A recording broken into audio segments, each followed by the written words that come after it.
Saludos amigos de Health, Lily García con ustedes nuevamente. En esta ocasión vamos a hablar acerca de una condición inflamatoria que causa dolor y entumecimiento en los músculos de los adultos mayores. Y cuando decimos eso, podemos pensar en un montón de condiciones.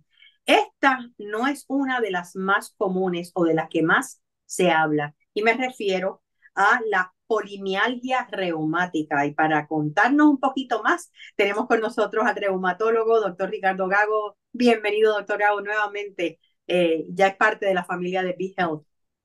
Saludos Lili, siempre es un placer y realmente un honor tomar parte de este espacio con ustedes. Le agradezco mucho la invitación. Vamos a comenzar por el principio. ¿Qué diferencia tal vez esta condición, la polimialgia, porque se habla de la fibromialgia y se hablan de otras mialgias, de otras condiciones reumatoides? Pues mire, la polimialgia, como muy bien dice la palabra, poli, mucho, mialgia, dolores musculares. Y lo clásico en esta condición es el dolor, que nos los puede diferenciar a lo mejor de otras condiciones como las miositis, con las dermatomiositis, polimiositis, que traen un poquito, pueden dar dolor, pero es más la debilidad lo que la caracteriza. En esta enfermedad es clásico que sí, ocurre mayormente en pacientes mayores de 50 años. Eso casi siempre en la literatura hacen ese cutoff, porque si no, o por lo menos esa partición, para entonces si no buscar otro tipo de enfermedad inflamatoria. Pero esto sigue siendo una enfermedad inflamatoria en la cual afecta mayormente el cuello, los hombros y la cadera. Tiene Ok. otras manifestaciones que lo acompañan, pero en su esencia, esas son las áreas que mayormente están afectadas con los marcadores inflamatorios elevados, como característica clásica de su laboratorio. Muchas de estas condiciones inflamatorias es trial by error, como decimos en buen español, ¿verdad? Se va eliminando porque no hay una prueba para la polimialgia.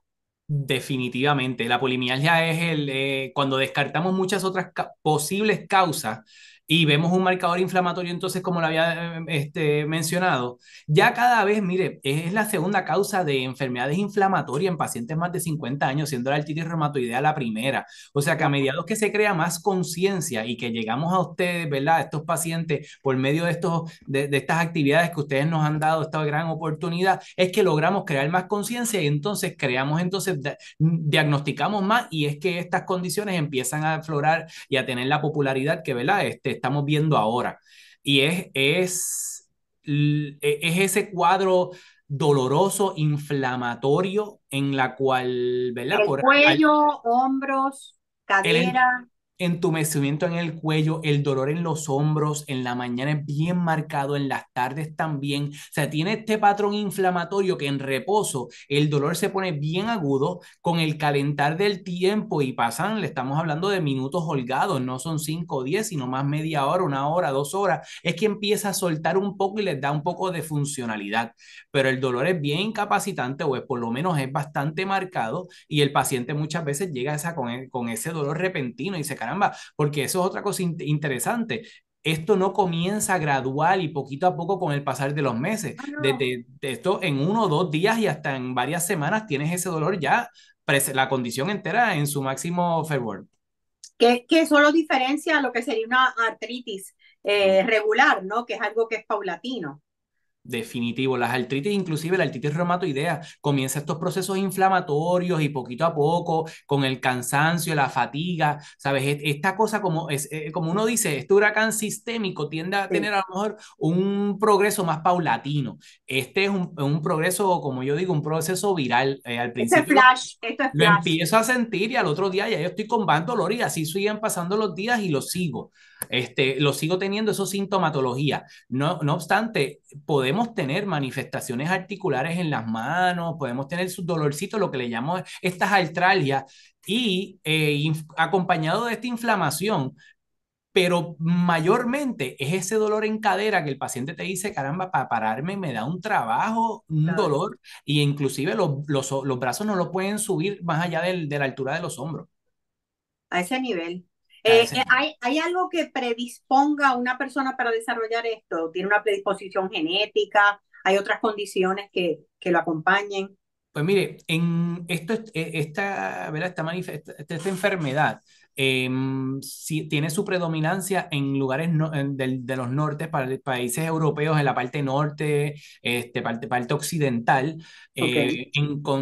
hombres blancos mayormente, y son hombres en su mayoría, y ¿verdad? Como habíamos mencionado, mayores de 50 años. Es en estas áreas donde tenemos mayor ¿verdad? Diagnósticos de polimialgia, donde vemos que de hermano a hermano sí hay algo de genética que pueda transferirse. No es como, ¿verdad? Que tú lo tienes, tu hermano lo tiene, tú lo vas Claro. a tener, pero ciertamente aumenta mayor el riesgo y se están encontrando ¿verdad? Unos hallazgos epigenéticos y unas cositas, ¿verdad? Más profundas a nivel inmunológico, donde hay una correlación genética. O sea que y en Puerto Rico hay bastantes casos.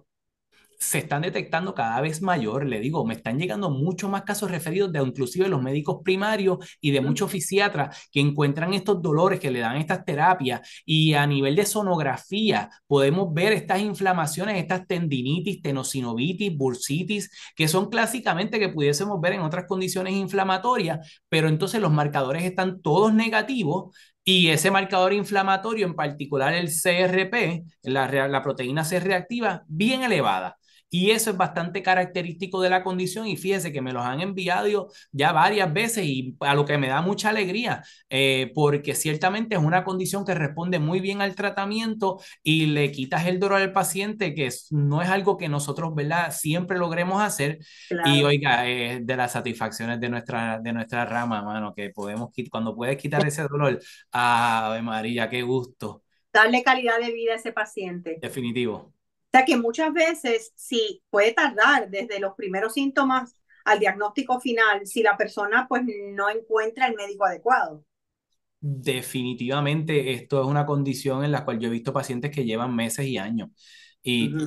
es triste porque entonces no es que esto es algo progresivo con erosiones y que vaya a hacerte como en artritis reumatoidea a crear Claro. unas incapacidades o unas anquilosis. De hecho, esta viene a describirse interesantemente en los 1880 y tanto y le decían la artritis no anquilosante, la gota no anquilosante. O sea, tenía un dolor como parecido a la gota y mira cómo, ¿verdad? Para entender Qué bien fuerte. lo fuerte que puede llegar a ser, lo incapacitante, pero entonces tenía otras características que no lo hacían gota ni tampoco lo anquilosaba, o sea que no perdía función como pasa en la artritis reumatoidea. Definitivamente, ¿verdad? Estos cambios crónicos podrían causar unas pérdidas de movimiento, pero sería algo, ¿verdad? No tan clásico. Mencionó entre las alternativas de diagnóstico, pues la prueba creo que fue CR, la que Sí, mencionó. proteína Esa C es una reactiva. de ellas, ¿verdad? ¿Esta te mide qué? Es una proteína C reactiva, es cuando el sistema inmunológico empieza a activarse, es una proteína que se tiende a elevar y por eso Ok. se asocia mucho, por lo menos la ponen más específica, con condiciones inmunológicas, pero es un poquito más costosa, o sea que no lo utilizamos tan de costumbre, pues, ¿verdad? Porque sabemos ya de que tratamos de hacerlo más efectivo, por lo menos consciente a nivel de los gastos de laboratorio. De Eh, laboratorio. pero es bastante específica en adición a estos hallazgos de imagen que se ven en bilateral, en ambos hombros, el hombro derecho como el izquierdo, que ve estas estenocinovitis y las puedes ver también a nivel de cadera, muchas veces por esta, donde está la área trocantérica, o si no puede ser a nivel de cuádriceps. O sea que se harían placas o MRI, ¿qué es lo que se buscaría MRI, para? a mí me gusta lo que le llaman el Dual Energy Sonogram, que es la sonografía, oiga, una prueba sencilla, económica, sin poco invasiva, bastante amena para las aprobaciones de los planes médicos, sino en todo caso con MRI, ¿verdad? Una resonancia magnética, tendríamos también la información necesaria, pero a nivel de placa, a menos que no haya una inflamación bien marcada que engrosa el tejido, no se va a poder apreciar a nivel de placa. O sea que sí, sí sería necesario entonces la resonancia magnética, cualquiera de estos otros procedimientos, y eso combinado con el C-reactive protein, allí podemos como que dar. Pinpoint, factor reumatoideo negativo, ANA negativo, y realmente no tenemos nada a nivel cervical o otras cosas que parezcan otro tipo de radiculopatía, otro tipo de dolor, definitivamente podemos hacer el diagnóstico. Vamos a hablar de tratamientos. ¿Hacia dónde vamos entonces? Pues mire qué chévere. Dentro de las características de ella es que con prednisona, con cortisona en dosis baja, esto tiende a resolver en 2 o 3 días. Y el Wow. paciente te dice en que en 4 o 5 días, nuevo. Las guías te dicen que empieces con dosificaciones entre 15 a 20 miligramos. A veces yo les empiezo un poquitito más bajito, dependiendo si es un paciente diabético y Claro, algunas otras condiciones, comorbidades. Pero para nosotros, como parte del diagnóstico, es la respuesta al tratamiento. Yo le exacto. pregunto inmediatamente a la semana, ¿te sentías mejor por lo menos un 75%? Oiga, no falla. El paciente con la polimialgia te dice que sí. O sea que en realidad empieza con la prednisona y tendría que quedarse de por vida, o sea, es una condición que Es, no se es cura. muy buena pregunta. Mire, tenemos ahí que como todas las condiciones reumatológicas, y voy un poquito más atrás ahora en la parte del diagnóstico, tenemos el factor, como usted bien mencionó, genético, y esto siempre se mezcla con el factor ambiental y algún virus o alguna otra cosa que ocasiona que esa predisposición se manifieste. O sea, es que vino un virus, el Epstein-Barr virus, que es el de la mononucleosis, o vino el mismo COVID, o vino cualquiera de estas cosas y hace ese jamaqueo en el sistema inmunológico que esas predisposiciones entonces ya logran hacer una manifestación. Ujú. Y es por eso que de igual forma podemos controlarlo, podemos bajar toda esta inflamación y el patrón de esta condición es ondulante. Lo controlé, Ok, cojo la cortisona y en espacio de 6 meses a un año yo voy bajándola, le digo 1 miligramo por mes, 1,5, o sea, algo bien poco a lento, poco. bien paulatino, en dosis baja, por lo tanto la toxicidad entonces la llevamos a un mínimo si alguno. Y así vamos bajándolo hasta lograr descontinuar la cortisona y muchas veces el paciente está en un holiday que se le llama, que está libre de síntomas. Hay algunos que se quedan libres de síntomas por meses, años y se van en remisión, otros que entonces es más refractario y a los par de semanas o a los par de meses vuelven. Y es en estos pacientes que cuando tenemos esa parte tan refractaria que consideramos poder ya entonces entrarlo en medicamentos como metotrexate o Claro. anti-TNF o alguno otro que sean, ¿verdad? Estos steroid sparing drugs. Pero el primer paso sería entonces la prednisona. Es el primer paso porque nos ayuda al diagnóstico. Claro. Y automáticamente ya cede el dolor. Muchacho, y tú das esa con esa inspiración de que, mano, te voy a quitar el dolor, vamos a ver. Y si se da el experimento, olvídate que el paciente te vuelva con esa alegría, te hace Claro. el día. A mí por lo menos me hace el día. O sea que estamos hablando de que ayudan también, aparte de que los tratamientos sí son efectivos, ¿verdad? Ayudan también cambios en estilo de vida. Como todo medicamento antiinflamatorio, oiga, cuando nosotros tenemos estos procesos inflamatorios, el músculo sufre, el músculo, los Sí. tendones sufren. Si nosotros no los fortalecemos, si nosotros no permitimos que ellos se oxigenen, que se fortalezcan, oiga, imagínase que tenemos, ¿verdad? Este tejido inflamado que ya se ha logrado desinflamar con medicamentos, pero yo no rejuvenezco. Para mí, uno siempre como médico busca qué palabras pueden llegar bien al paciente y causar mayor impacto, ¿verdad? Siempre con tiempo conciso, todo que sea lo más efectivo posible. Mire, donde yo le digo al paciente ahora, donde usted quiere llegar, las pastillas no llegan. No, La fuerza, la fortaleza, la independencia, la agilidad que usted quiere, la pastilla te puede ayudar a empezar el camino, pero donde usted quiere llegar, las pastillas no llegan. O sea que necesitamos esa combinación. esta combinación de que se ayude con rehabilitación, con bajo de peso, etcétera. Simplemente estiramiento. Mire, ¿usted sabe cuántas veces pasa el día y nosotros no hemos subido los brazos por encima de nuestros hombros? Tiene toda la ¿Cuántas razón. veces nosotros, el paciente se dedica a hacer actividades aquí abajo, de bajo impacto? ¿No? Yo no estoy diciendo que se vaya a una pista. Yo le estoy diciendo que simplemente como nos enseñaron en educación física, los que puedan movemos nuestra cabeza, movemos nuestros hombros, Claro. la cintura, para que usted vea que todo ese mecanismo se aceita, se oxigena.